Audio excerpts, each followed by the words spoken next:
ஈகலோக இன்பங்களை பெற்றுத்தர வல்லவை எனில் ஈகலோக இன்பங்கள் எவை என்றால் சுகபோகங்கள், நல்ல மனைவி, மனை, மாடு, செல்வம், பொருள், ஏகபோகம், சொத்து, சுகம், நல்ல புத்திரர்கள், இதெல்லாம் ஈகலோக போக இன்பங்கள்.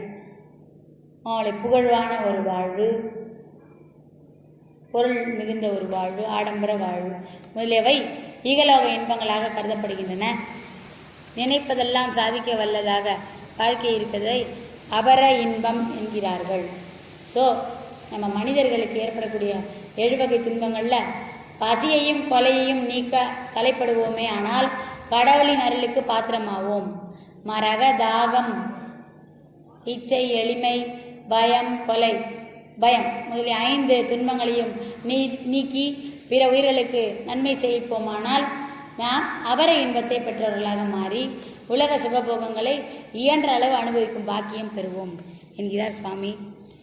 அவையெல்லாம் என்ன அப்படின்னா, இச்சை, எளிமை, அபர இன்பம் தரக்கூடியவை என்னெல்லாம்னா, ரொம்ப நாள் போட்டுக்க ட்ரெஸ்ஸு கூட இல்லாமல் இருக்கிறவனுக்கு ட்ரெஸ்ஸு கொடுக்கறது, இருப்பதற்கு இடமில்லாதவனுக்கு இடவசதிக்கு வழிவகுக்கிறது, உழுவதற்கு நிலமில்லாமல் அதனால் உண்பதற்கு எதுவும் இல்லாமல் இருப்பவர்களுக்கு அதற்குரிய இதை வசதிகளை செய்து தருவது, பொருந்துவதற்கு மனைவி இல்லை, கல்யாணமாகாமல் நீண்ட நாள் தவிப்பவர்களுக்கு திருமணம் செய்து வைப்பது, விரும்பியபடி செய்வதற்கு பொருள் முதலிய வேறு வேறு கருவிகள் இல்லாமல் அந்த மாதிரிலாம் கஷ்டப்படுறவங்களுக்கு அவங்களுக்கு என்ன கொடுத்தா அவங்களது துன்பம் துக்கம் நீங்குமோ அதை கருணையின் அடிப்படையில் உடுத்துவதற்கு வஸ்திரமாகவோ, இருப்பதற்கு இடமாகவோ, உழுவதற்கு நிலத்தையோ, பொருந்துவதற்கு பெண்ணையோ, விரும்பியபடி செய்வதற்கு பொருள் உதவியோ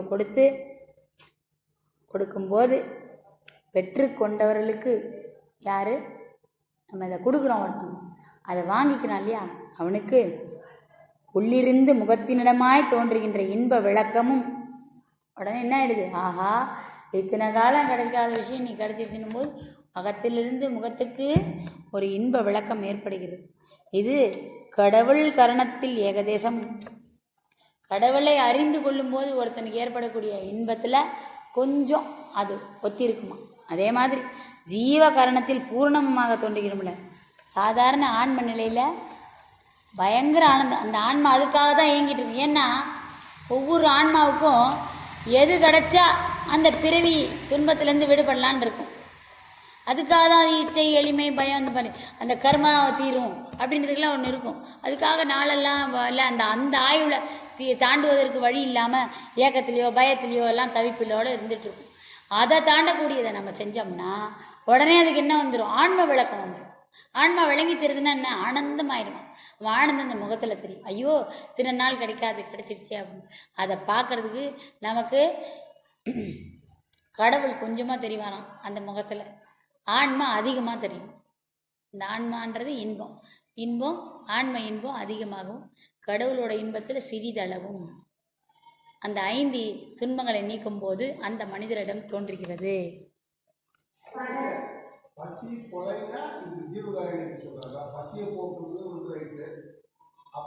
ஒரு உயிருக்கு கொலை ஏற்படுதுன்னு வச்சுக்கோங்க. அது மட்டும் இல்லை, இப்போ உங்களுக்கு விரோதிகளால் உங்களை கொல்ல வராங்க, அப்போ உங்களை சரணடைந்தவங்களை காப்பாற்றணும். உயிர் போகாமல் காப்பாற்றணும். பகைவரிடமிருந்து.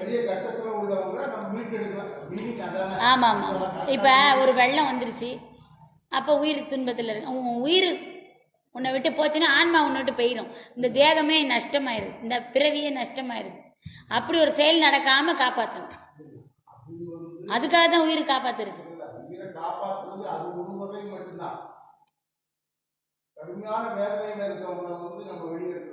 ஆமாம் ஆமாம், அது எல்லாமே அதில் தான் வரும்.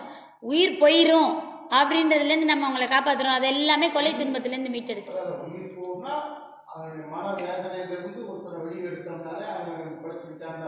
இல்லைன்னா செத்து போகிற மாதிரி இருந்தான்னா அது கொலை துன்பம் தான். அதுலேருந்து அவனை மீட்டு தான் ஆகணும்.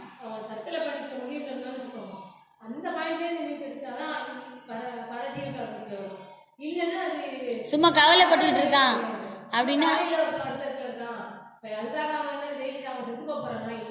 மனக்கவலையிலே துன்பப்பட்டுக்கிட்டே இருக்கான். கவலைப்பட்டே இருந்தானா வாழ்க்கையை செத்தே போயிடுவாங்க. உடனே சாகுற மாதிரி இருந்தாதான் கணக்கு. இப்போ இன்றைக்கே சாகுறான்னா அந்த துன்பத்துலேருந்து ஒன்றும் இல்லை. இப்போ தூக்கு நான் போய் நீ தூக்கு மாட்டீங்களான்னு நினைச்சுக்கிட்டே வர்றான்னா அவன் மனசு மாற்றி அவங்க வேணுங்கிறத கொடுத்துட்டீங்கன்னா அது பரவி இருக்காங்க.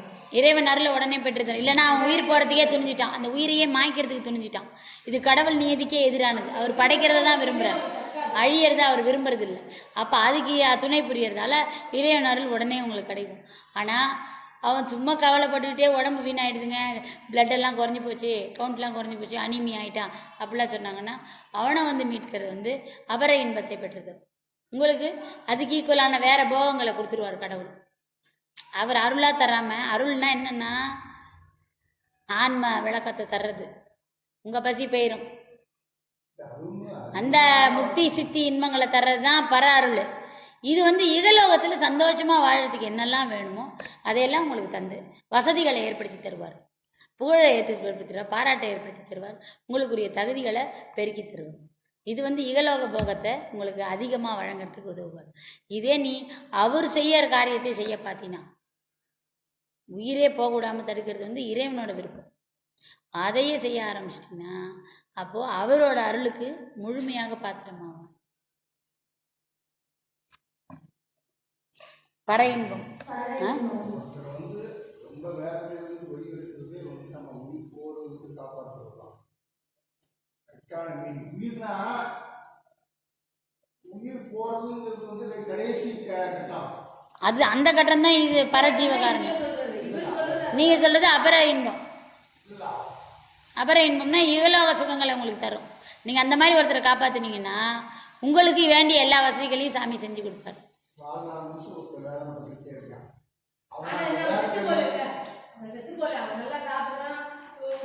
அதான் சரி, எளிமை. அதுக்கு எளிமைன்னு பேரு. இப்பவே செத்து போனோம்னு நினைக்கிறது மிகப்பெரிய துன்பம். அவன் உயிரை மாற்றிக்கிறதுக்கு துணியில் இல்லை. அப்ப அது அளவான துன்பம், அது பெரிய துன்பம் கணக்கு வரல.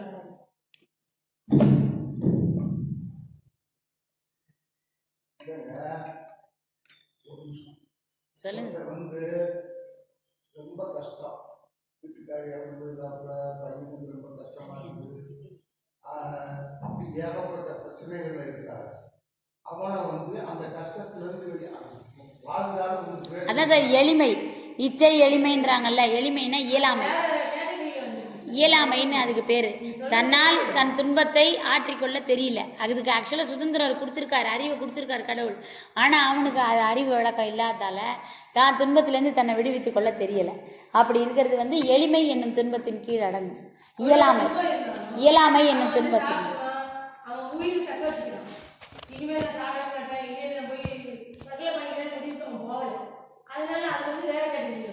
உயிரே போறது வந்து பசி துன்பத்திலையும் இல்லைன்னா இந்த மாதிரி கொலை துன்பத்திலையும் வராங்க. அதை காப்பாற்றுறது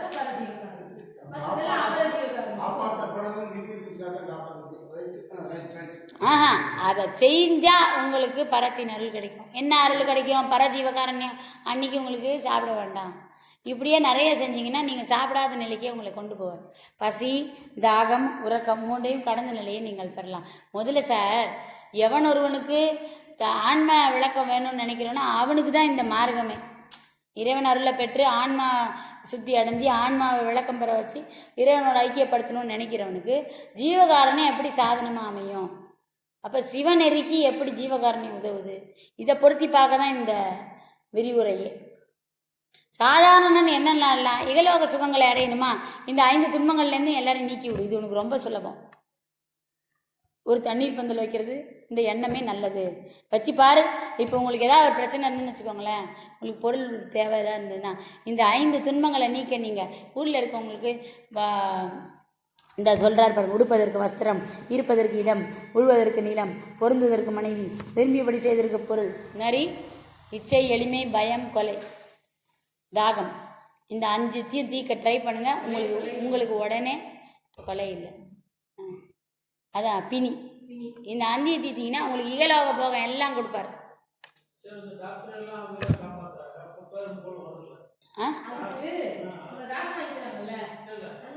இல்லை அவங்க வந்து காசு வாங்கி செஞ்சா அது கதையே வேற. அவன் இறைவன் அருளை பெறணும்னா அவன் எதுவுமே எதிர்பார்க்காம செய்யணும். இது வந்து கூலிக்கும் நீங்க என்ன பண்ணலாம், ரொம்ப முடியாதவங்க கூட்டு போய் ஆஸ்பத்திரியில மருந்து வாங்கி கொடுக்கலாம். நீங்க செலவு பண்ணி அவங்க வாங்கி கொடுக்கலாம். நீங்க ஒரு ஆளுக்கு பிணி நீக்கம் பண்ணா உங்களுக்கு இகலோக போகம் கிடைக்கும்ன்றார். ட்ரை பண்ணி பாருங்க, நீங்க ட்ரை பண்ணி பாருங்க இது உண்மையா இல்லையான்னு. இவர் சொன்னது வந்து கடவுள் அறிவை பெற்றுட்டாருன்னு சொல்றாங்க. கடவுளோட என்ன இதுல இதெல்லாம் படைச்சாரு, எதன் அடிப்படையில் இத்தனை சிருஷ்டியும் பண்ணாருன்ற உண்மை தெரிஞ்சவர் இவருன்றாங்க. அப்போ இவர் சொன்னதை செஞ்சால் அது நடக்கும்ன்றாங்க. ஏன்னா அதுதான் நியதி, அதான் பிரபஞ்சத்தோட நியதின்றாங்க. அப்படி டவுட்டாக இருந்தால் செஞ்சு பார்த்தா தெரிஞ்சிடுது. எங்களுக்கு எல்லாம் செய்ய செய்ய தெரியுது, அப்படியே நடக்குது எல்லாம். அப்போ உங்களுக்கு இகலோக போகம் தான் வேணும். கல்யாணம் பண்ணிட்டு குடும்பம் நடத்துறீங்க, உங்களுக்கு என்ன வேணும்? ஈகப்பர சுகம்லாம் தரணும்னா ஈக சுகம் தர்றதுக்கு என்னென்ன வழி? இந்த ஐவகை துன்பம், ஒரு தாகத்தை நீக்கும் முயற்சி, ஒரு இச்சையை நீக்கும் முயற்சி. இச்சைனா நாள்பட்ட இச்சை யாருக்காவது இருந்தால் அதை நீக்கிறது. ஒரு எளிமை இயலாமையை நீக்கும் முயற்சி யாருக்காவது செய்கிறது. பயம் நீக்கும் முயற்சி, பிணி. இந்த ஐவகை முயற்சிகளையும் உயிர்களுக்கு செய்யணும்ல ஏதாவது ஒன்று செஞ்சு பாருங்கள். எந்த அளவில் செய்கிறீங்களோ அந்த அளவுக்கு உங்களுக்கு ஒரு வரும்படி வரும், ஏதாவது ஒன்று வரும், உடனே கிடைக்கும். கை மேலே பலன். எல்லாம் காலைல பண்ணால் எங்களுக்கெல்லாம் நைட்டு யோசித்தோம்னா அந்த எண்ணத்துக்கு மறுநாள் காலையிலே தெரியுது ரிசல்ட். அவ்வளோ ஃபாஸ்ட்டாக ரிசல்ட் இருக்குது. கடவுள் இல்லை, ஸ்பீடாகவும் இருப்பார். நமக்கு எதுவுமே தெரியறது இல்லை, அஞ்ஞானத்தில் வாழறதால எதால் எது நடக்குன்னு தெரியல. அதனால தான் துன்பம் வர்றதுன்னு தெரியல, தடுத்து கொள்ளவும் தெரியவில்லை, தவிர்த்து கொள்ளவும் தெரியவில்லை. முன்னாடி பின்னாடி அபாயம் வரப்போகுதுன்னு முன்னாடி நமக்கு அறிவிப்பு கிடையாது, எந்த வகையிலையும் கிடையாது. இதெல்லாம் வரும், கடவுள் அருள் இருந்தால் வரும்.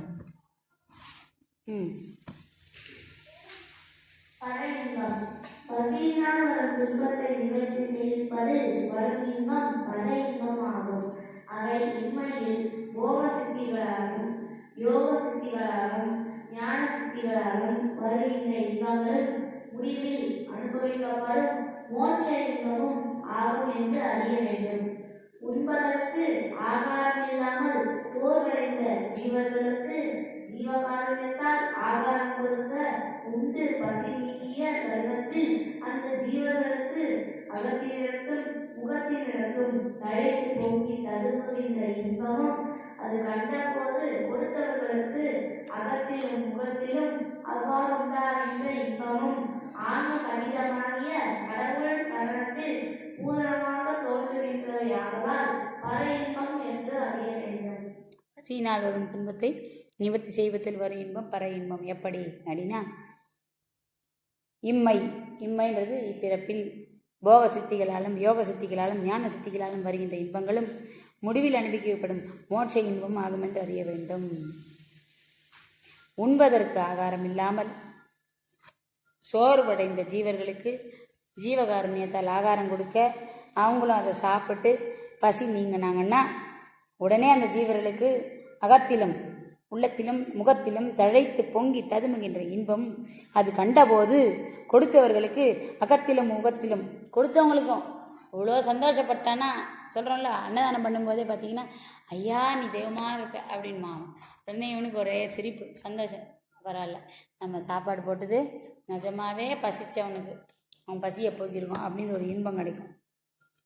அவனுக்கு எப்படிப்பட்ட அதை கண்டபோது கொடுத்தவர்களுக்கு அகத்திலும் முகத்திலும் அவ்வாறு உண்டாகிற இன்பமும் ஆன்ம சகிதமாகிய கடவுள் கரணத்தில் பூர்ணமாக தோன்றுகின்ற அதனால் பற இன்பம். இது வந்து